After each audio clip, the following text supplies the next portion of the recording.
selamat siang. Sekarang saya dengan Bapak Abdurrahim selaku Branch Manager Area Bogor ya Pak, PT Isigo Indonesia. Iya, benar. Ya, Assalamualaikum Pak Rahim. Waalaikumsalam. Selamat siang. Waalaikumsalam warahmatullahi wabarakatuh.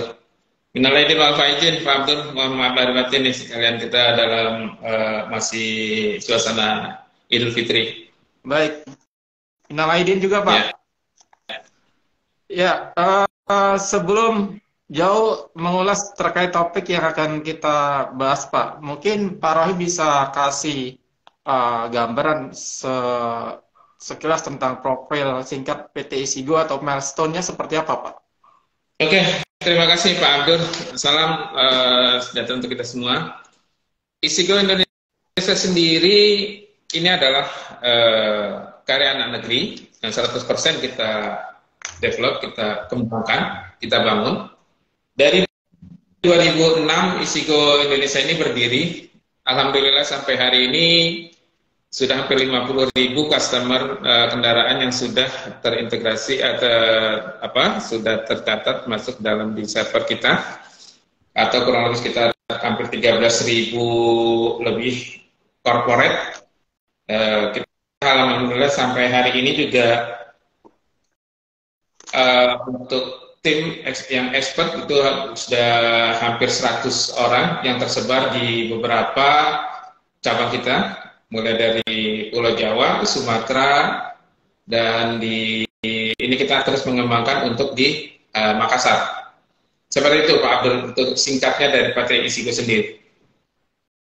Baik, ya terkait topik Pak tentang sistem distribusi untuk segmen atau industri FMCG ini kan PT Isigo Indonesia kan punya juga customer tersebut gitu Pak. Mungkin bisa sekilas Pak untuk perusahaan FMCG mana saja yang sudah ditangani Pak? Oke, terima kasih. Untuk saat ini Isigo sendiri memang untuk FMCG itu sudah kerjasama salah satunya dengan Unilever ya, dan juga dari PT Tirta Investama atau Danun, di mana kebutuhan dari mereka ini kan tentunya dari sisi monitoring sisi delivery ordernya ataupun nilai daripada produksi yang diproduksikan itu apakah mencapai target daripada nilai penjualannya atau sampai di segmen pasar-pasar yang sudah mereka tentukan. Nah, inilah peran daripada GPS itu sendiri, di mana kita bisa mendevelop sesuai kebutuhan daripada customer tersebut untuk monitoring DO mereka. Karena secara di lapangan itu kan tentu yang membawa produk mereka itu ada kendaraan sendiri dan ada juga kendaraan partner yang membawa produk mereka. Tentunya itu kan kita juga harus memonitoring unit mereka dan barang yang dibawa oleh mereka, supaya tidak terjadi ada pencurian ataupun dari sisi pelanggaran-pelanggaran yang tidak harus dilakukan oleh transporter tersebut. Itu Pak. Baik, tadi disebutkan ada dua customer besar Pak untuk di sektor FMCG Pak, Unilever sama PT Tirta. PT Tirta ini yang termasuk yang di Danone Group bukan ya Pak? Iya, untuk yang Tirta ini Danone Pak, yang produksi air mineral Aqua. Oke, baik. Kalau untuk Unilever ini untuk semua produk di bawah under Unilever atau tertentu saja Pak? Ya, untuk yang Unilever ini kita komunikasi langsung ke Unilevernya Pak, karena kan mereka cuma punya produk yang harus dijalankan hampir ke seluruh Indonesia Pak ya. Dan produk-produk mereka ini kan tentu dipakai oleh masyarakat hampir seluruh Indonesia memakai. Nah, kami sebagai vendor GPS harus bisa terkoneksi atau terintegrasi ke sistem mereka Pak. Mereka punya sistem, punya platform sendiri, di mana angkutan-angkutan yang menggunakan jasa Isigo ini harus bisa terkoneksi atau terintegrasi ke sistem platform mereka. Sehingga DO yang dibawa oleh transporter yang menggunakan Isigo GPS bisa termonitor oleh Unilever sendiri Pak. Gitu. Baik. Ya, kalau melihat dari profil dari Isigo ini kan sejak 2006 Pak ya. Ya. Tapi untuk di pertama kali Isigo menangani TMS untuk sektor FMCG ini sejak kapan Pak? Sesuai dengan kebutuhan pakai, memang dari 2006 itu kita masih platform seperti biasa ya. Terus kita berkembang di 2013, 2016 sampai 2023 ini mengikuti daripada kebutuhan customer sendiri, Pak. Jadi kita develop kebutuhan customer yang notabene adalah bagaimana apakah sistem kita bisa dipakai oleh mereka atau terintegrasi ke sistem mereka, Pak. Sehingga apa yang diharapkan dari customer kita itu bisa monitoring dan bisa juga melihat efektivitas daripada produk yang mereka buat atau mereka keluarkan, Pak. Seperti itu.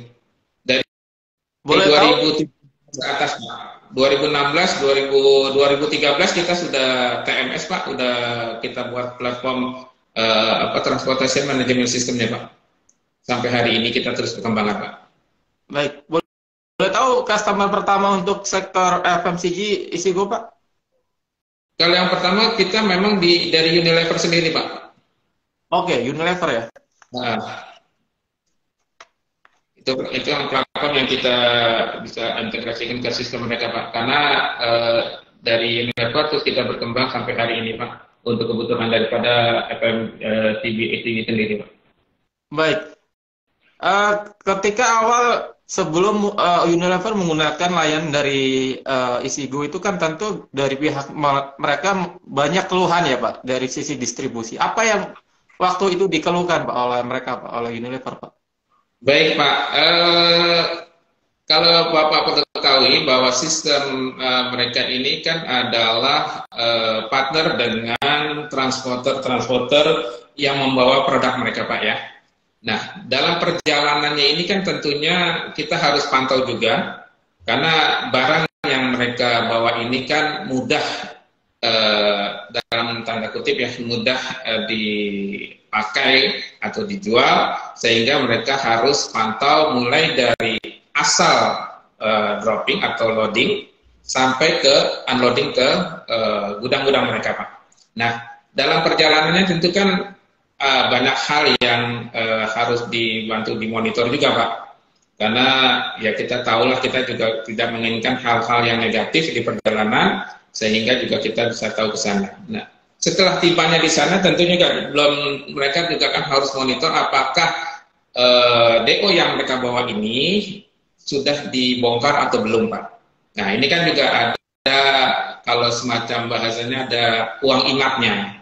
Benar nggak mereka sampai di sana di tanggal ini jam sekian, dan mereka lama pembongkarannya itu sampai sekian waktu, sekian hari, sehingga kan mereka juga harus mengeluarkan uang inap bahasanya seperti Pak sebelum barang itu dibongkar. Dan juga mereka pengen tahu juga sesampainya di lokasi berapa lama proses untuk bongkar tersebut, Pak. Gitu loh, di dalam lokasi gudang-gudang mereka yang tersebar mulai dari Sumatera, Jawa, Sumatera sampai ke Indonesia Timur, Pak. Gitu. Baik, artinya dalam proses distribusi produk dari Unilever itu tidak semuanya menggunakan armada sendiri, Pak, atau tim sendiri gitu ya, Pak? Iya, saat ini kalau untuk Unilever memang menggunakan armada partner, Pak, atau rekanan yang sudah terdaftar di mereka, Pak. Oke. Hampir semua atau sebagian, Pak? Kalau nggak salah itu hampir semuanya, Pak, karena mereka sendiri sepertinya tidak punya armada, dan mereka pakai rekanan atau partner, Pak. Termasuk di customer di Danone Group juga, Pak? Kalau di Danone Group ini memang customernya juga sama, Pak, pakai transporter lain, tapi dikelola oleh mereka, Pak. Oke. Beda dengan artinya penggunaan artinya penggunaan oleh Isigo ini gunanya untuk memastikan distribusi itu oleh pihak ketiga itu ya, Pak? Iya, karena mereka kan punya sistem delivery order, Pak ya. mereka tidak melihat unit mereka yang tidak bawa DO, tapi mereka yang melihat yang bawa-bawa DO mereka atau surat jalan mereka, Pak, di Unilever sendiri. Yang kedua, ketika sampai di gudang tersebut, mereka akan menghitung berapa hari DO mereka dapat dibongkar di gudang-gudang tersebut, Pak. Karena kalau perlu Bapak ketahui juga, setiap gudang mereka tinggal tentunya kan bukan satu dua kendaraan yang masuk ya, Pak ya.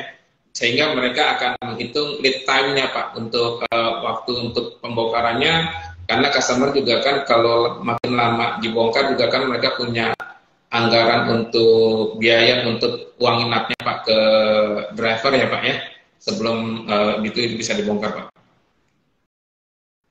Baik, artinya dengan penggunaan pihak ketiga ini ada 3 pihak ya Pak, dari pihak Unilever selaku cargo owner, terus pihak ketiga selaku pemilik armada, dan pihak Isigo. Itu penyesuaian integrasinya seperti apa itu, Pak? Oke, sesuai integrasi ke mereka ini, karena kan mereka punya platform untuk monitoring DO-nya, Pak. Jadi customer atau transporter yang menggunakan Isigo ini harus bisa dibaca integrasi ke sistem platformnya Unilever sendiri, sehingga Unilever bisa memantau nopol berapa yang membawa nomor DO berapa, asalnya dari mana, tujuannya kemana. Mereka akan bisa menghitung itu, Pak. Mereka juga mungkin nanti ketika memang ada hal-hal yang harus ditarik reportingnya, mereka bisa ditarik dari sisi data GPS sendiri, Pak. Baik, artinya masing-masing punya dashboard masing-masing gitu ya, Pak, untuk monitoring ya, Pak? Iya, benar, Pak. Di satu platform di Unilever, Isigo bisa integrasi ke sistemnya mereka atau platformnya mereka, Pak. Terutama untuk membaca meng-create DO ya, Pak ya, surat jalan untuk perintah kerja untuk ke masing-masing transporter tersebut, Pak. Baik, baik. Oke, dari semua rangkaian Pak, dari yang dijelaskan oleh Pak Rohim tadi, output utama yang diharapkan oleh cargo owner apa, Pak? Untuk lebih kepastian lead time atau apa, Pak? Yang pasti, Pak, untuk utamanya outputnya itu DO mereka itu bisa berjalan sesuai dengan harapan mereka, Pak. Karena ini kan kebutuhannya tentu oleh masyarakat dipakai, Pak ya. Jadi kalau umpama terlambat pengiriman atau ada hal-hal yang di luar jangkauan monitor mereka, sehingga terjadi keterlambatan di sisi gudang-gudang mereka, ini kan akan berimbas kepada distribusi kepada retail mereka di sana, Pak, gitu loh, Pak. Jadi yang pertama bukan hanya lead time-nya aja, tapi mulai dari awal proses loading sampai unloading ini membutuhkan berapa lama perjalanannya, Pak. Kedua, berapa waktu yang harus ditempuh oleh mereka sehingga bisa tepat waktu untuk di lokasi bongkarnya, Pak. Gitu. Baik, kalau bicara soal lead time ini kan lebih ke soal percepatan layanan gitu, Pak ya. Tentunya dari output dari TMS ini kan ada 2 hal mungkin ya, dari percepatan layanan dan menekan cost operasional, Pak. Kalau dari kemauan dari cargo owner, mana yang jadi prioritas, Pak? Ya, kalau dari cargo owner tentu yang akan dipakai mereka efisiensi biaya ya, Pak ya. Kan itu yang terpenting bakal mereka kan. Kalau untuk nilai DO itu kan masih sudah disepakati bersama, Pak ya. Umpama dari asal ke tujuan nilai DO-nya itu berapa, tapi di luar daripada itu ketika mereka sampai sana berapa lama DO ini bisa dibongkar, Pak. Nah, ini juga kan ada cost yang harus dikeluarkan oleh mereka, Pak. Seperti itu. Tapi kalau untuk uang jalan itu udah pasti disepakati, Pak. Tapi di luar uang jalan itu yang harus mereka lihat. Nah, makanya fungsinya adanya GPS kan seperti itu, Pak. Bisa membaca tibanya mereka di hari apa, jam berapa, sampai dibongkar itu hari apa dan jam berapa. Seperti itu, Pak. Baik. Kalau dari cargo owner sendiri, Pak, ada angka yang ditargetkan, Pak, misal untuk penurunan cost, Pak, atau yang penting lead time tercapai atau apa, Pak, sebenarnya? Dari sisi mungkin target mereka, Pak. Ya, kalau dari target mereka tentunya yang pasti gini, Pak. Yang pasti kalau target itu pasti ada, Pak ya. Karena satu produk Contohnya seperti di semen lah Pak ya, semen lah bahasanya. Mereka kan akan memproduksi satu hari itu berapa ribu ton. Terus bisa disuplai atau bisa dikeluarkan atau bisa dijalankan satu hari itu berapa banyak yang dikeluarkan. Nah itu mereka kan akan menghitung ke sana Pak. Begitu juga kayak Unilever. Unilever kan tentu kebutuhan-kebutuhan ini kan adalah permintaan daripada gudang-gudang mereka ya Pak ya. Gudang-gudang mereka, nah mereka minta stok yang di penambahan stok sekian berapa produk yang bisa dikirim oleh mereka. Nah dari sisi monitoring GPS ketransportannya ini akan dilihat, maka dilihat perjalanannya ini membutuhkan berapa lama sehingga stok mereka yang di gudang itu tidak kekurangan itu loh Pak. Itu, Pak. Baik, Pak, kembali soal soal pihak ketiga selaku transporter ini, dalam artian Isigo juga bertanggung jawab untuk mentraining mereka ya Pak, untuk sisi TMS-nya gitu Pak ya? Iya benar Pak.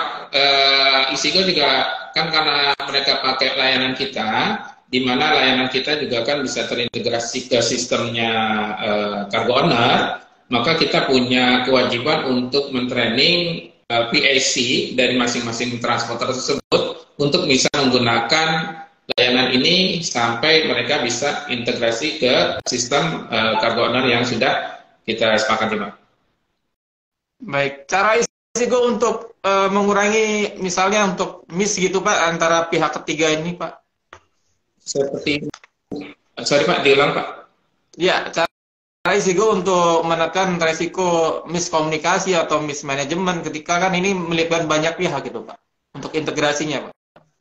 Oke, yang pasti kan dari integrasi ini kita sesuaikan dengan kebutuhan platformnya masing-masing cargo owner ya Pak ya.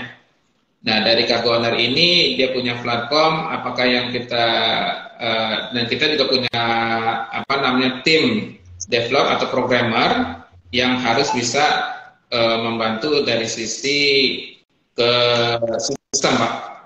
Nah dari sini pastinya kan kita akan masing-masing transporter ketika sudah terintegrasi, mereka juga bisa monitor masing-masing kendaraan atau unit mereka sendiri Pak.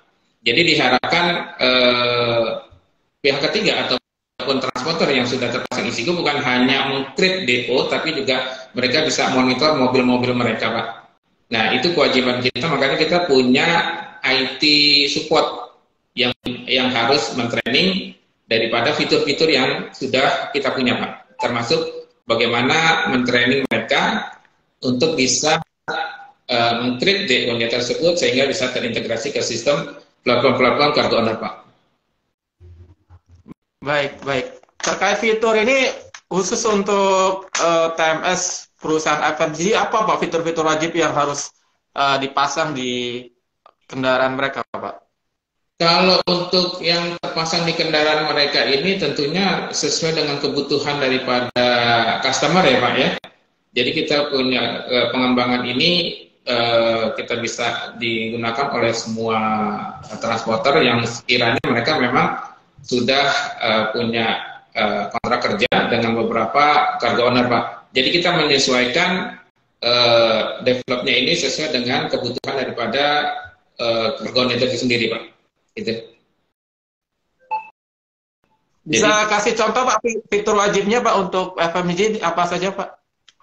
yang pasti kalau untuk FMCG itu di sisi create DO ya Pak ya, delivery order.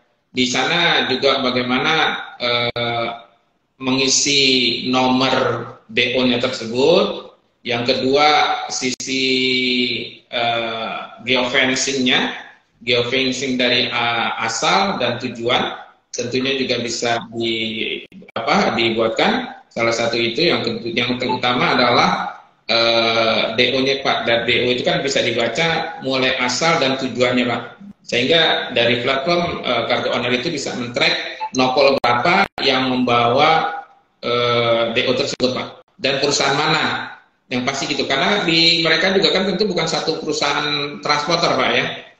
Nah itu makanya bisa terintegrasi ke sana sehingga mereka bisa mantau di monitor besar mereka bahwa DO tersebut dibawa oleh perusahaan transporter ini tujuannya adalah dari asal Jakarta dan tujuannya mungkin ke Sumatera ataupun ke Indonesia Timur seperti itu, Pak. Jadi, Artinya penggunaan fitur ini tiap customer itu berbeda-beda ya, tergantung kebutuhan ya, Pak? iya benar Pak, tergantung kebutuhan Pak. Gitu. Ya, mungkin gambaran nya seperti apa, Pak? Karena kan seperti Unilever dengan Danone Group itu kan produknya juga berbeda. Misalnya kalau untuk produk air mineral dengan produk misal kayak Unilever susu, itu apakah juga fiturnya sama gitu misalnya, Pak? Pada prinsipnya sama sih Pak. Pada prinsipnya kalau Unilever itu kan mereka banyak produk ya Pak ya. Cuman kan dalam satu DO itu banyak apa namanya shiftnya itu kan ada beberapa produk mereka. Nah kalau bedanya dengan air mineral ataupun Danone punya Aqua ini kan mereka satu produk Pak, tapi tetap sama bagaimana mereka punya apa namanya produksi satu hari ini bisa keluar berapa dalam satu hari ini gitu loh Pak. Oke. Dan mereka itu akan menjadi seperti barometer mereka, target mereka tercapai atau enggak Pak gitu. Itu seperti itu sih Pak. Baik, baik. Baik. Mungkin sekarang terkait ini Pak, gambaran investasi perusahaan FMCG yang sudah menggunakan layanan TMS Pak. Apakah sudah sebanding Pak dengan investasi yang dikeluarkan Pak dari pengalaman yang didengar oleh Pak Rohim? Kalau dari pengalaman yang saya Pak ya, karena kan kami juga di sini ada beberapa marketing yang tentunya mereka punya pegangan masing-masing Pak ya. Tapi kalau untuk dari saya sendiri, selama ini sih alhamdulillah mereka sudah mencapai apa yang diharapkan sih Pak.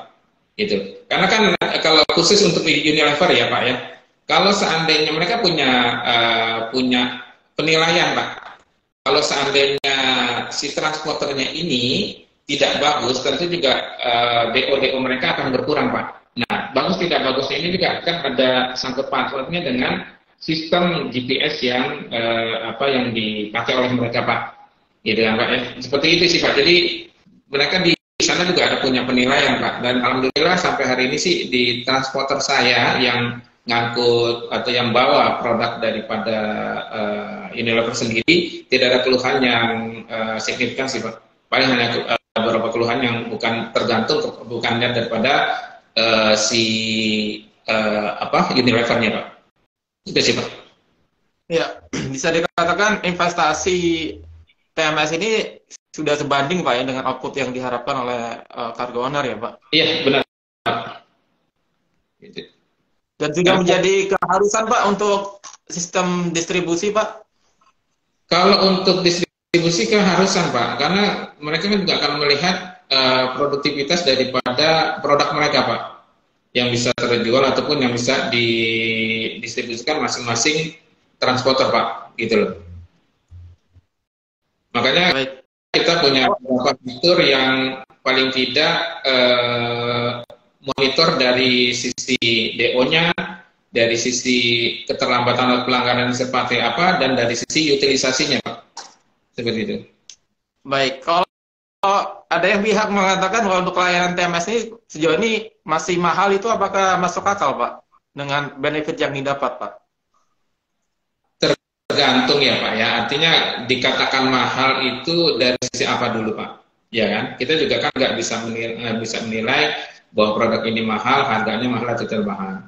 Tapi kalau dari sisi manfaat, itu kan juga nilainya juga tidak ternilai Pak. Artinya ini aset mereka bisa memaksimalkan layanan kami sehingga mereka bisa melihat daripada produktivitas unit mereka dan DOD mereka Pak yang didapat.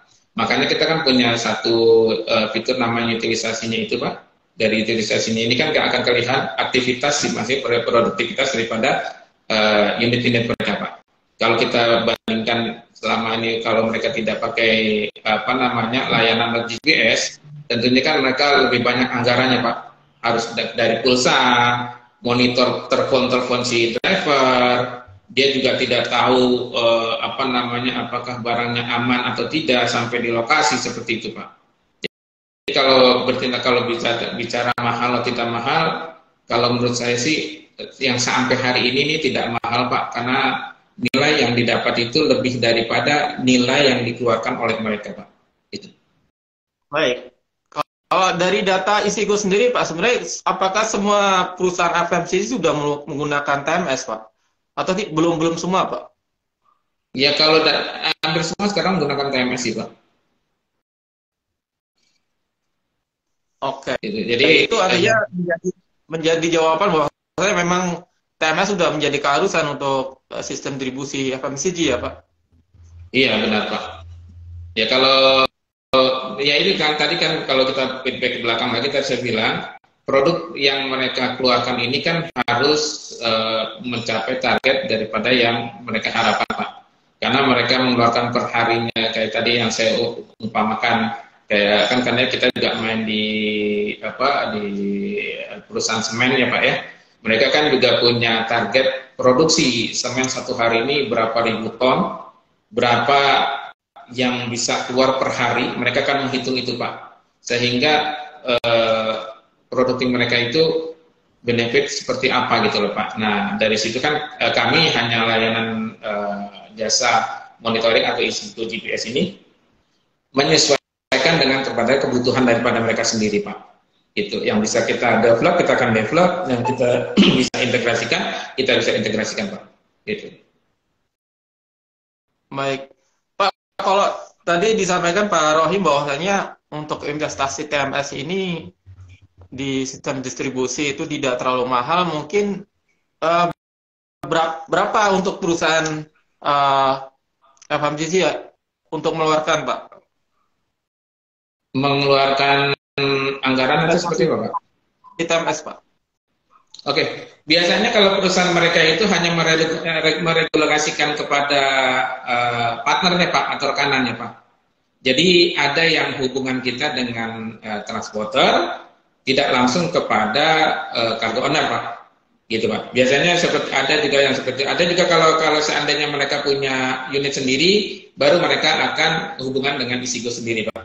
Tapi kalau mereka berpartner kepada perusahaan angkutan, mereka hanya mengeluarkan regulasi bahwa setiap angkutan yang akan membawa produk mereka harus ber-GPS seperti itu Pak. Dan GPS ini bisa terintegrasi ke sistem pelapor mereka Pak, seperti itu. Oke. Dan cost-nya itu dihitung per apa Pak? Per unit armada ya Pak? Per unit armada per bulan Pak. Oke.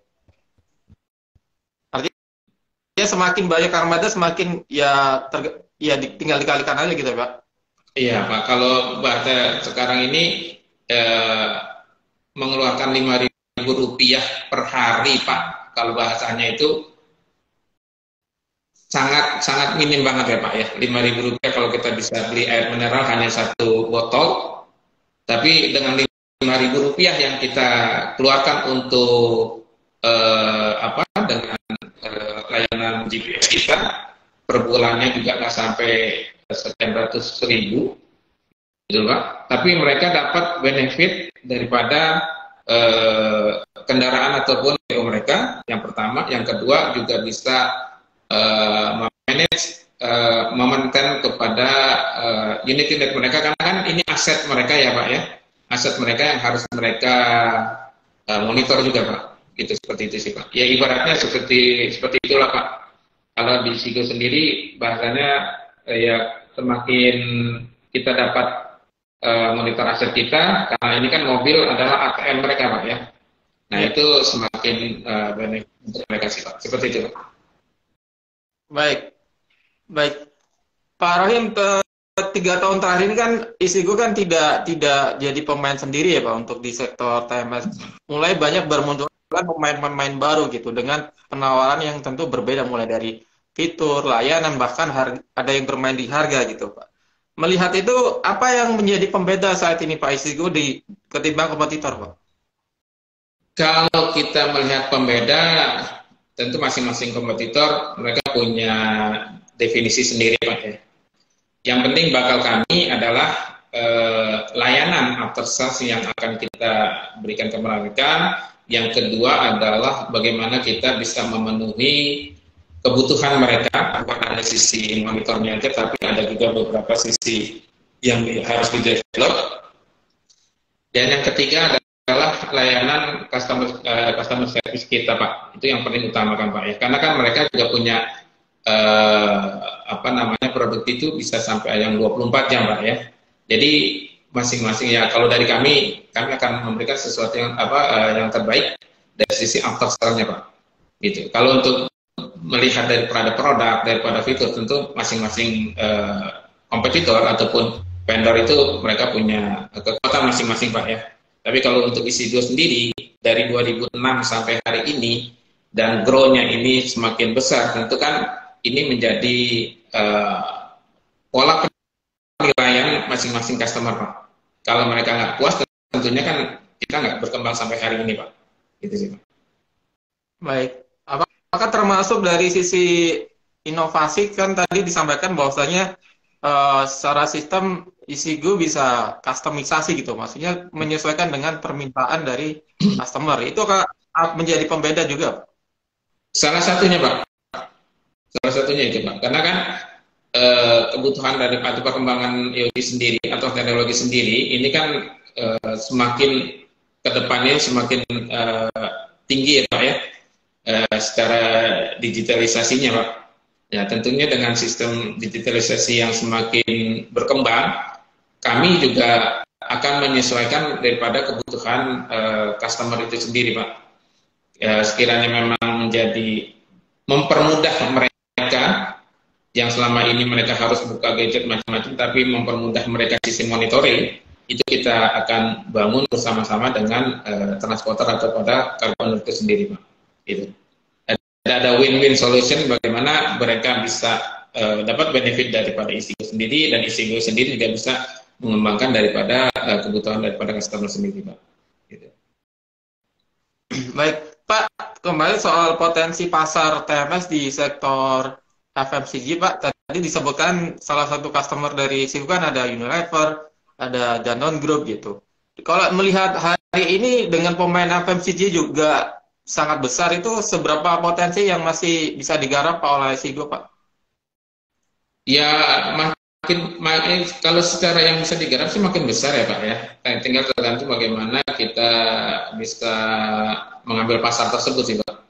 Karena kan juga ada yang mereka juga memprioritaskan kepada monitor sisi barang-barang mereka. Mereka juga ada kebutuhan daripada develop system. Nah, ini yang kita kembangkan, Pak. Kalau untuk perkembangan ini tetap kita harus yakin bahwa kebutuhan mereka juga kita bisa penuhi, Pak. Jadi kedepannya juga kami juga akan coba tetap berkembang. Kita juga mengikuti pasar dan kebutuhan yang lain-lain, Pak. Seperti itu, Pak. Karena artinya walaupun sorry, Pak. TMS sendiri ini juga kan bukan hanya dipakai oleh perusahaan FMCG sendiri, ya, Pak, ya.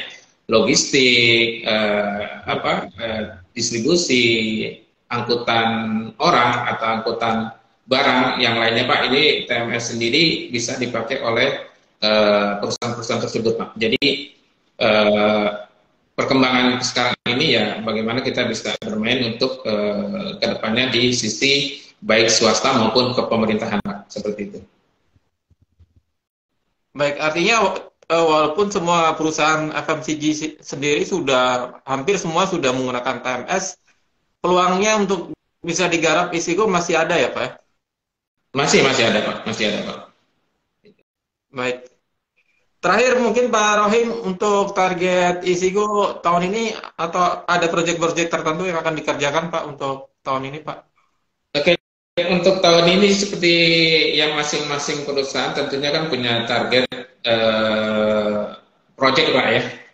Makanya tadi saya bilang bahwa proyek yang kita garap tahun ini bisa dari sisi pemerintahan maupun swasta, Pak. Tentunya masing-masing tim ini akan coba mengembangkan proyek tersebut karena kita nggak terpusat ataupun nggak satu sisi segmen pasar. Kita tentu juga akan bergerak terus di mana kebutuhan TMS ini bisa dipakai oleh beberapa perusahaan-perusahaan dan kargo owner, Pak. Jadi mereka butuh juga namanya efisiensi perhitungan biaya-biaya ini yang bisa diharapkan juga bisa dibantu oleh tim daripada vendor GPS, Pak. Seperti itu sih, Pak. Baik, melihat tren ekonomi hari ini, Isigo optimis Pak ya untuk tumbuh ya Pak di tahun ini ya Pak. Optimis, Pak. Optimis banget. Karena perkembangan saat ini juga kan kalau kita lihat juga beberapa proyek yang saat ini sudah kita kerjakan ya dari tim kami ya kita optimis sih Pak. Ini bisa terus grow. Baik. Paling terakhir Pak Rohim mungkin bisa kasih closing statement untuk pentingnya penggunaan TMS nih Pak di distribusi FMCG seberapa penting Pak bagi Isigo. Oke, siap, terima kasih Pak. Jadi kalau kita meneliti kepada TMS sendiri, Transportation Management System, jadi bagaimana perusahaan transportasi ini bisa memanage kendaraannya ini sebagai aset yang bisa menghasilkan, kan seperti itu Pak ya. Dari aset ini tentu perlu monitoring pembiayaannya dan pada pula kepada di sisi angkutan ini optimalkan atau memaksimalkan kendaraan tersebut sehingga secara unit mereka bisa memberikan kontribusi Pak. Satu itu. Yang kedua ya dari sisi GPS kami juga kita juga sudah bisa mengeluarkan fitur-fitur untuk monitoring atau memberikan notifikasi ataupun memberikan satu alert untuk maintenance tersebut Pak. Karena dari sisi maintenance ini kan karena unit juga kan setiap kendaraan itu pasti ada masanya. Ya. Sebelum masanya ini sebelum masanya ini berkurang maka ataupun servisnya ini kita harus diberi satu pengingat awal sehingga produktivitas pada kendaraan itu sendiri bisa lebih bagus gitu Pak. Karena kan tentunya kalau kendaraan yang kita rawat dengan baik ya kita harapkan mereka juga bisa menghasilkan yang lebih baik lagi Pak. Seperti itu sih Pak dari kami. Ya, baik. Terima kasih atas waktunya Pak Rohim. Siap. Sukses untuk Isigo, sukses untuk Pak Rohim. Amin, amin, amin. Terima kasih Pak Abdur. Semoga kita bisa nanti bisa kerjasama lagi Pak. Baik, selamat siang. Assalamualaikum Pak Rohim. Waalaikumsalam warahmatullahi wabarakatuh Pak.